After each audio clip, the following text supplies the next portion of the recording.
Pause for a second and look at your daily life. Every morning, alarms pull people from sleep. They rush to a job. They trade their hours, their energy, their focus, all for a single purpose: money.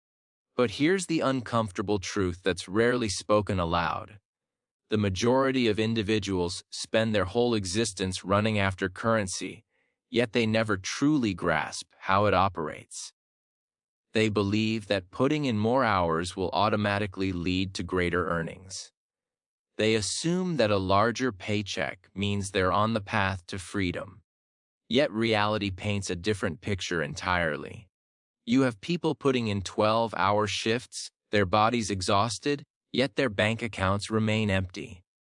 And then you have others, those who've decoded the system, who've learned to make currency their servant, quietly constructing a life of autonomy. So what's the real separation? It's straightforward. Some individuals work for their currency, while others have learned the rules of the currency game. Because currency isn't simply a paycheck. It's not merely a figure in a banking app. Currency is a mechanism. Currency is an instrument, and most importantly, it's a game. And like any game, it has guidelines, it has tactics, it has predictable cycles. If you don't know the guidelines, you'll keep showing up, but you'll keep losing.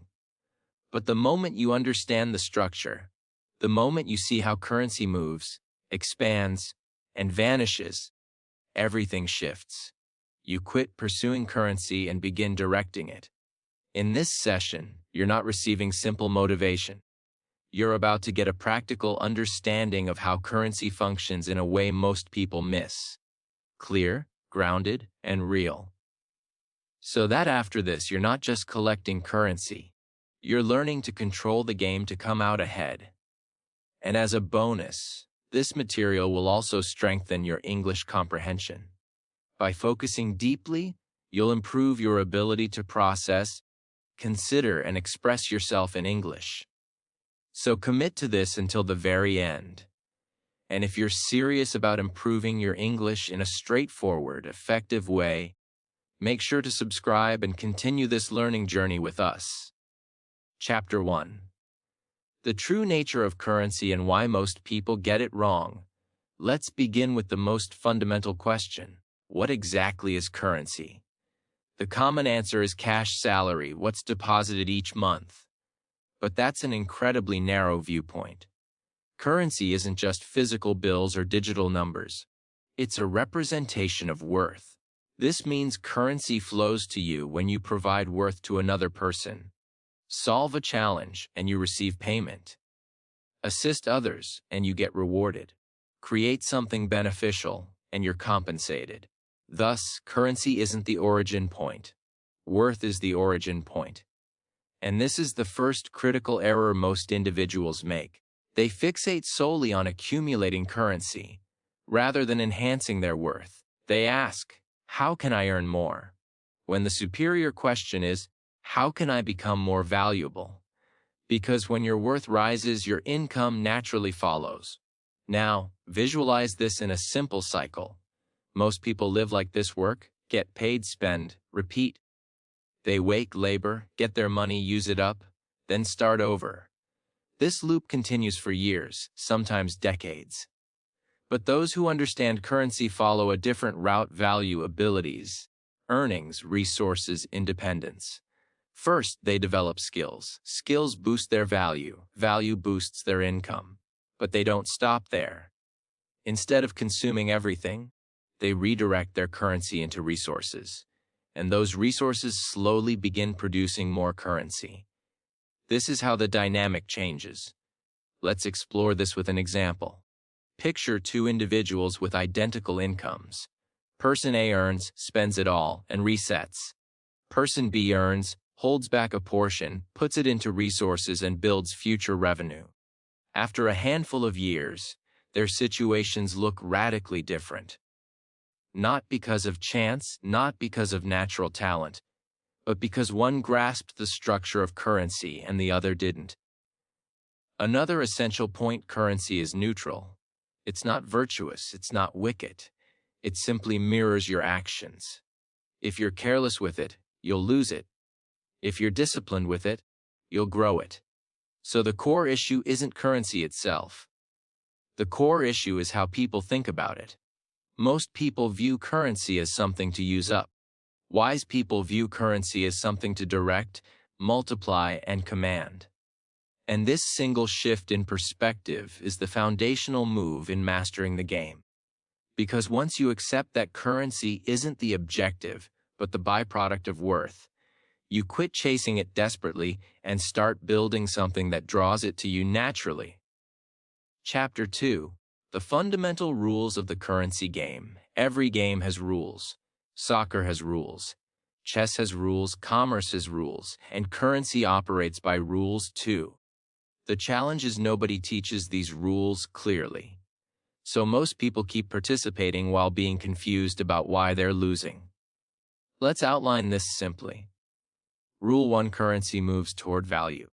Currency doesn't appear because you're in need. Currency appears because you deliver value. Solve minor problems and you receive minor rewards. Solve major problems and you receive major rewards. Think about it. A person who helps one individual earns limited compensation. A person who helps millions earns vast compensation. That's why a local worker earns a local income, while a global creator earns a global income. The value scale is different. So stop asking how to earn more and start asking how to create more value. This is the first shift. Rule 2. Hard work by itself doesn't create wealth. This is one of the most persistent false beliefs. Work harder, and you'll get rich. But look at the world. People labor physically all day and still face financial hardship. Why? Because currency isn't just about effort. It's about leverage. Leverage means how many people can you influence? How many systems are working on your behalf? If your earnings depend entirely on your time, your growth will always be capped. But if you build systems, develop skills, or acquire assets, your income can expand without your constant, direct labor. So the rule is, don't just work harder, work smarter and create leverage. Rule 3: time is a greater ally than effort. Most people undervalue time. They think, I'll start later, I'll invest later, I'll learn later. But in the currency game, time is your most powerful advantage. This is due to one potent principle: compounding. When you invest, it doesn't grow in a straight line. It grows exponentially, building upon itself. Small sums, given enough time, become formidable. That's why starting early beats starting big. Consistency beats sporadic intensity. Even modest, wise choices today can yield massive results tomorrow. So the real question isn't how much currency you have now. It's how early did you begin to understand the game. Rule 4: if you don't control currency, it will control you. Currency is a tool, but without understanding it becomes your master. You'll work for it, worry over it, and fear losing it. Instead of using currency to build freedom, those who don't understand it spend without thought, save without direction, and invest without knowledge, leaving them feeling trapped. But those who know the game give purpose to their currency. They tell it where to go. They make it work for them. Rule 5: this is a long-term pursuit, not a short-term race.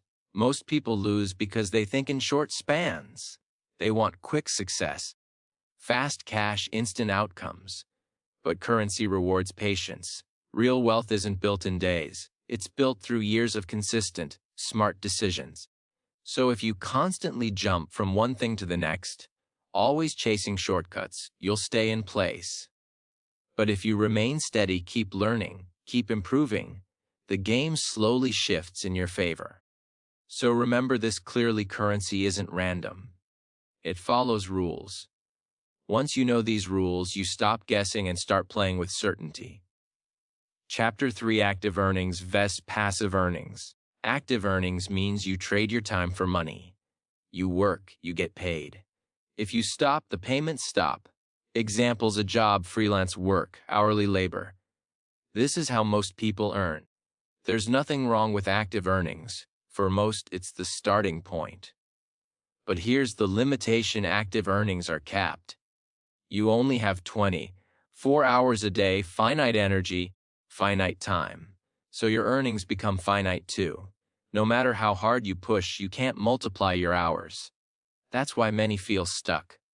Now, consider this carefully. Passive earnings means you do the work once, and it continues to generate money over and over. Here, currency works for you. Examples: investments, businesses, digital products, automated systems. With passive earnings, your time isn't directly tied to your income. Even while you sleep, money can still arrive. That's its power. Active earnings provide survival. Passive earnings provides freedom. If you depend solely on active earnings, you'll always have to work. But if you cultivate passive earnings, you start creating choices. You can decide when to work, how to work, whether to work. That's genuine freedom. People avoid building passive earnings because they spend everything they make. They don't invest. They don't acquire new skills. They fear risk. They think short-term. So they stay in the same loop: work, earn, spend, repeat year after year. Here's what smart people do instead. They use active earnings to construct passive earnings, step by step. 1. Earn from active work. 2. Save a portion. 3. Invest in assets. 4. Build systems. 5. Grow passive income. Slowly, the passive side expands, and one day, passive income surpasses active income. That's the turning point. That's when the game transforms. The goal isn't merely to earn money. The goal is to reach a state where your money earns more than you do. Because at that point, you've stopped working for money. Money is now working for you. Pause and reflect right now. Are you only earning money, or are you building something that will earn for you in the years ahead? Because that answer determines your future. Chapter 4. Why most people remain financially stuck. Let's be honest. Most people aren't financially stuck because they're unlucky. They aren't stuck because they don't work hard. Most people stay stuck because they lack a deeper understanding of money. And this is a truth many find hard to accept. Reason 1: lack of financial education. From school to university, you learn many subjects, but nobody teaches you how money works, how to invest, how to manage it, how to build wealth.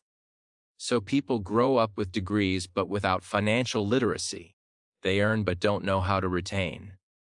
They work harder but don't advance financially. And then they wonder, why am I still struggling? Because earning and managing are two completely separate skills. Reason 2: emotional spending. People don't spend based on logic. They spend based on feelings. Stressed. They spend. Bored. They spend. They buy to impress, to feel better, to appear successful. Temporary pleasure creates long-term problems. Instead of asking, do I need this? They ask, do I feel like buying this? And gradually, their money disappears. Smart individuals don't just earn money, they control their behavior around it. Reason 3: fear of risk. Many say, I want to grow financially, I want to be wealthy. But when opportunity appears, they step back. Why fear? Fear of loss, fear of failure, fear of mistakes. So they choose safety. But here's the reality: no risk equals no growth. If you keep your money in the safest place forever, it won't grow. It will stay static or slowly lose value. Smart people don't take blind risks. They take calculated risks.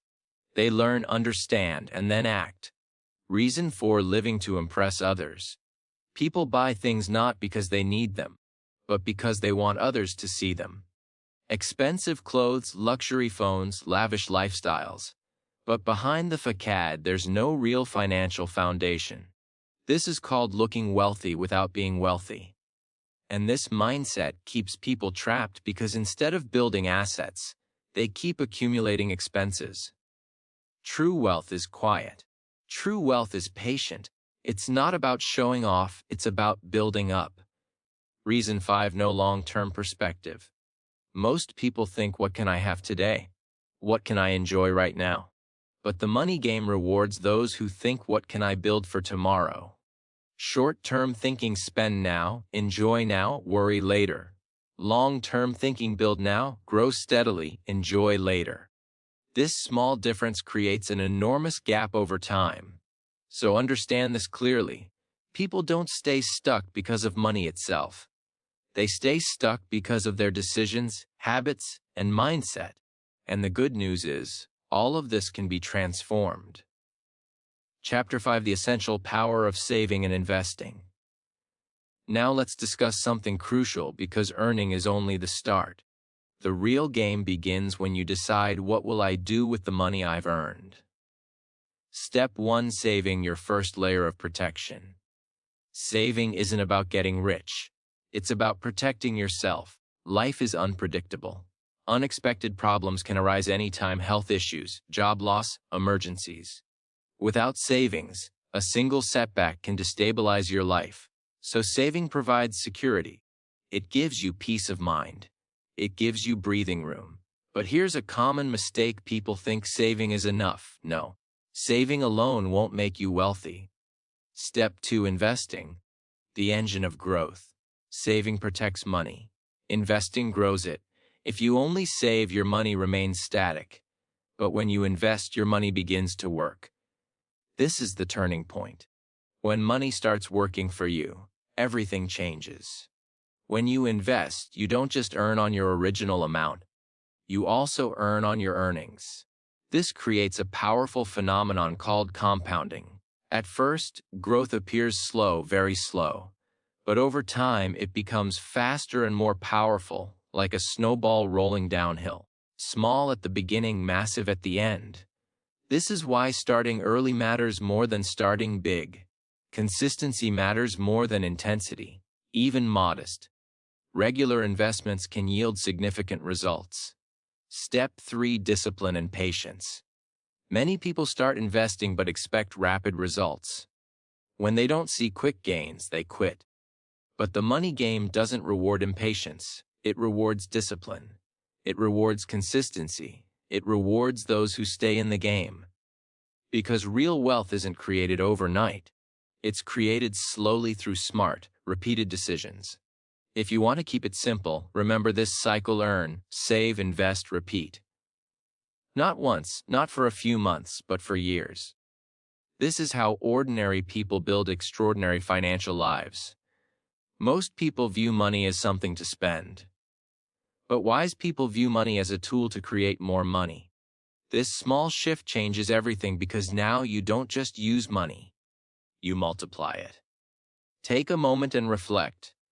Are you simply earning and spending, or are you actually growing your money? Because your answer determines your future. Chapter 6: Understanding Assets versus Liabilities. If you grasp only one concept about money, let this be it. Because this single idea has the power to completely transform your future. Let's keep it straightforward. What is an asset? An asset is anything that puts money into your pocket. It generates income. It builds wealth.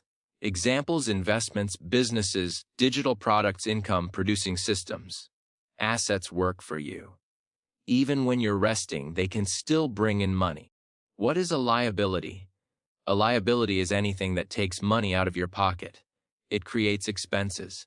It reduces wealth. Examples: an extravagant lifestyle, items that lose value. Purchases that don't generate income. Liabilities demand your money repeatedly. Most people think they're building wealth, but in reality, they're increasing liabilities. They buy things to appear successful. Expensive items, unnecessary upgrades, lifestyles they can't sustain, and gradually their expenses grow faster than their income. So no matter how much they earn, they still feel stuck. The game is simple. Wealthy individuals buy assets. The average person buys liabilities. That's it. The difference isn't always income. The difference is what you do with what you earn. Two people can earn the same amount. One builds assets and grows wealth. One builds liabilities and stays stuck. Over time, the gap becomes enormous. Every time you earn money, ask yourself one question: is this making me richer or poorer? Start small. You don't need vast sums to start building assets. Even small steps matter. Learning a skill, investing a modest amount, building something that can grow. Because once you start building assets, your life gradually shifts. Your money stops disappearing and starts multiplying. Wealth isn't about how much you earn. Wealth is about how many assets you own. Because ultimately assets create income, income creates freedom, and freedom is the true goal. Chapter 7. The Psychology of Money. Now let's go deeper because money isn't just about numbers. It's about how you think, how you feel, and how you behave. And this is where most people lose without even realizing it. People believe their financial decisions are logical, but in reality, they're emotional. People don't just spend based on need. They spend based on feelings, stress spending, happiness spending, comparison spending, and slowly, money evaporates. That's why two people with identical incomes can have completely different financial lives. Their behavior differs. From childhood, we absorb beliefs about money. Some grow up thinking money is hard to earn, rich people are lucky, or I'll never be wealthy. These beliefs become invisible barriers, and without realizing it, you start acting in accordance with them. You stop trying, you play it safe, you remain stuck. But those who succeed in the money game hold different beliefs. Money can be created. Skills can increase income. I can learn and grow. And these beliefs change their actions. It's not how much you earn. It's how you behave with what you earn. Someone earning less but saving and investing consistently can build wealth. Someone earning more but spending carelessly can stay broke. Discipline matters more than income. Looking at others and trying to match their lifestyle. Social pressure creates artificial needs. You see others buying, and you feel you should too. But you don't see their financial reality, their struggles, their debts. So you copy the lifestyle without understanding the system. This leads to financial stress. Smart people focus on their own path. They don't compete in spending. They compete in building. If you want to win the money game, you need the right mindset. A strong money mindset looks like this: spend with awareness, invest with patience, think long-term, stay disciplined, focus on growth, not show. Because ultimately, money doesn't respond to wishes. Money responds to behavior. The biggest shift occurs when you realize this: money isn't outside you. Money is a reflection of you. Your habits, your decisions, your mindset. So if you want to change your financial life, don't just chase money. Change the way you think. Because once your thinking changes, your actions change. And once your actions change, your results will follow. Take a moment and reflect. Are you controlling your money? Or are your emotions controlling it? Because that answer decides everything. Chapter 8: How to increase your income strategically. If your income doesn't grow, your life will always feel constrained. You can try saving more. You can try cutting expenses. But there's a limit to how much you can save. There's no limit to how much you can earn. And this is where most people think incorrectly. They focus too much on saving small amounts instead of increasing their ability to earn more. So the real question is, how do you increase your income in a smart, powerful way? Step 1: increase your value, not just your effort. Most people try to earn more by working longer hours. But this approach has a limit because your time is finite. Instead of asking, how can I work more? Ask, how can I become more valuable? Because income is directly linked to value. The more valuable you are, the more you can earn. Value comes from skills, knowledge, problem-solving ability. So if you improve your skills, your earning potential automatically rises. This is why two people working the same hours can earn vastly different amounts. Their value differs. Step 2: learn high-income skills. Not all skills are equal. Some pay very little. Some pay a lot. High-income skills are those that solve important problems, are in demand, and create real impact. Examples: communication, sales, technology, content creation, problem solving. You don't need to learn everything, but you must become exceptional at something valuable. Because in the money game, specialized skills command higher income.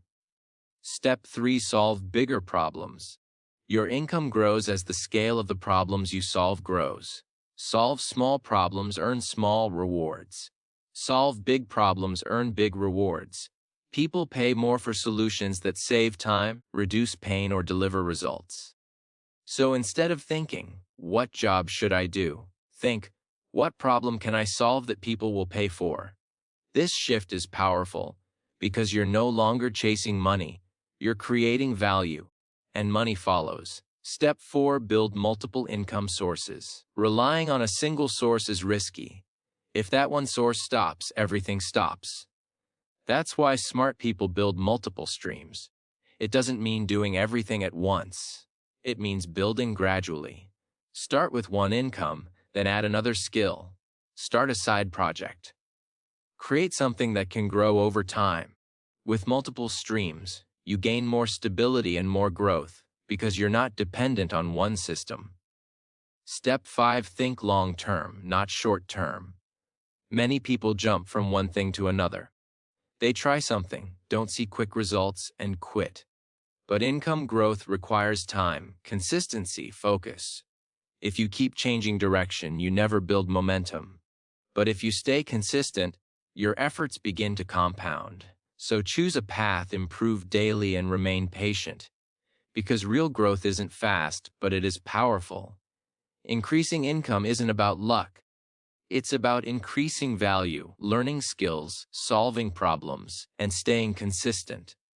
Once you understand this, you stop depending on opportunities and start creating them. Take a moment and ask yourself, are you trying to earn more, or are you becoming more valuable? Because that answer decides your future income. Chapter 9. The Power of Delayed Gratification.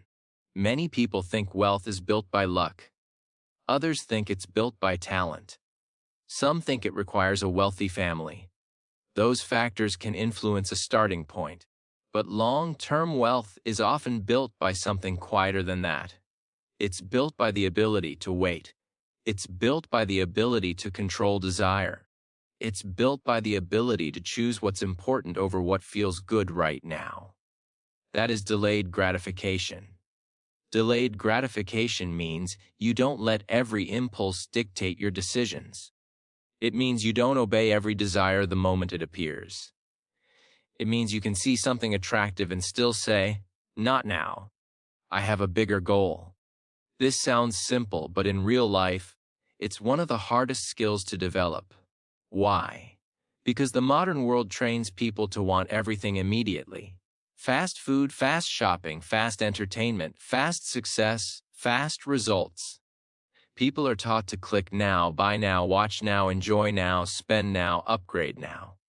Very few are taught how to pause. Very few are taught how to wait. Very few are taught how to build something slowly and protect it while it grows. That's why delayed gratification has become so powerful, because it's rare, and rare habits create rare results.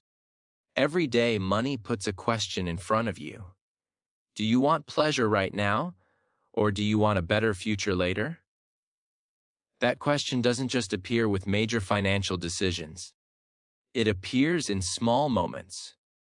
When you want to buy something you don't need. When you want to spend to impress someone. When you want to reward yourself, even though you haven't built stability yet. When you feel bored and think spending will make the day more exciting. When you tell yourself that one careless decision doesn't matter. But it does matter because wealth isn't usually destroyed by one giant mistake. It's weakened by many small decisions that feel harmless. A person says, it's just a little. Then again, it's just a little more. Then, I work hard, I deserve this. Then, I'll save next month. Then, I'll get serious later. This is how years disappear. So delayed gratification isn't just about saying no to one thing.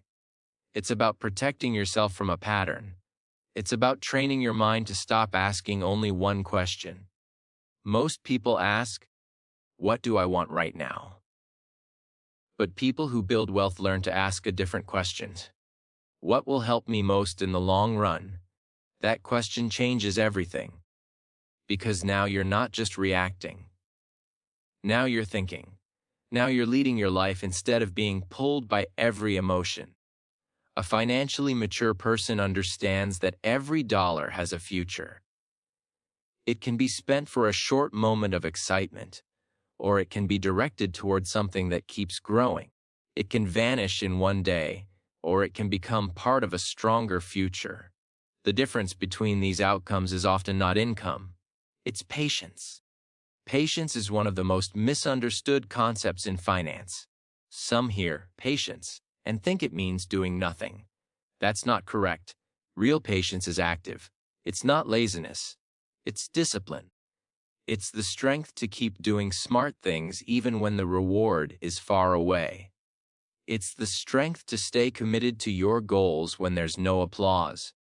It's the strength to protect what you're building when others around you are chasing temporary pleasure. This kind of patience is powerful because it gives your decisions time to work. A seed needs time. A tree needs time. A strong body needs time. A deep skill needs time. Wealth also needs time. But many people sabotage their own growth because they can't respect slow progress. They want proof too early.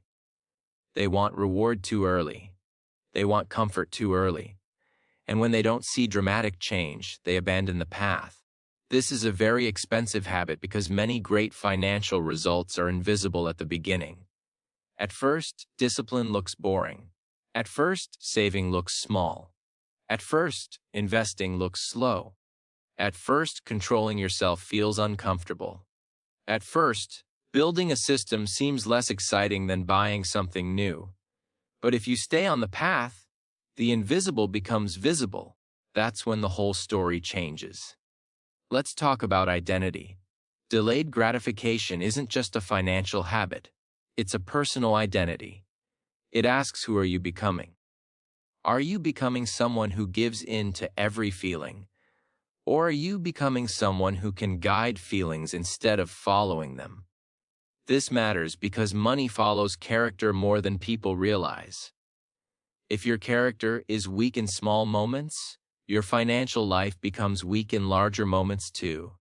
If you can't control small urges, bigger temptations become even more dangerous. That's why this concept is larger than spending and saving. This is about self-command. A person who can delay gratification becomes formidable in the best possible way. They can study while others scroll. They can save while others show off. They can build while others consume. They can stay focused while others chase distractions. They can remain calm while others keep reacting. That person may look ordinary at first, but after a few years, their life no longer looks ordinary. Because the rewards of discipline compound in silence. Delayed gratification isn't only about what you refuse. It's about what you make possible. When you stop wasting energy on short-term pleasure, you create room for long-term growth. You create room for stronger decisions. You create room for peace. You create room for opportunity. You create room for progress that keeps building. People often talk about what discipline takes away. But think about what it gives. It gives breathing space. It gives stability. It gives confidence. It gives self-respect. It gives trust in your own decisions. It gives momentum. And momentum is powerful. Once a person starts seeing the results of delayed gratification, their entire relationship with money begins to change. They stop seeing self-control as punishment. They start seeing it as power. That shift is huge. Now discipline doesn't feel like loss. Now discipline feels like strategy. Now saying no today feels good because you understand what that no is building. You understand that every controlled decision is a brick, and brick by brick, you're building a financial life that's stronger than impulse. Chapter 10: Building Your Personal Money System. Now we arrive at the final and most practical section. You can understand money. You can admire discipline. You can agree with powerful ideas. But none of that will change your life unless your money has structure. This is why many remain confused. They have information but no system. They have motivation but no process. They have goals but no method. And without a system, money becomes emotional, random, and messy. One month feels good. Another month feels stressful. One week feels controlled. The next week falls apart. One decision looks smart, the next destroys progress. This happens when money has no clear place to live. A money system solves that. A money system is a clear, personal plan for how money enters your life, how it's handled, how it's assigned, and how it's turned into future strength. It removes confusion. It reduces waste. It increases clarity. It gives direction to every dollar that comes into your hands. Without a system, money is easily pulled by moods. With a system, money follows purpose. Your life won't change in one big moment. It will change in the small decisions you repeat every day. Every time you choose discipline over distraction, every time you choose growth over comfort, you're moving closer to a better life. Start small. Stay consistent. Keep going. Because in the end, it's not about how much money you have. It's about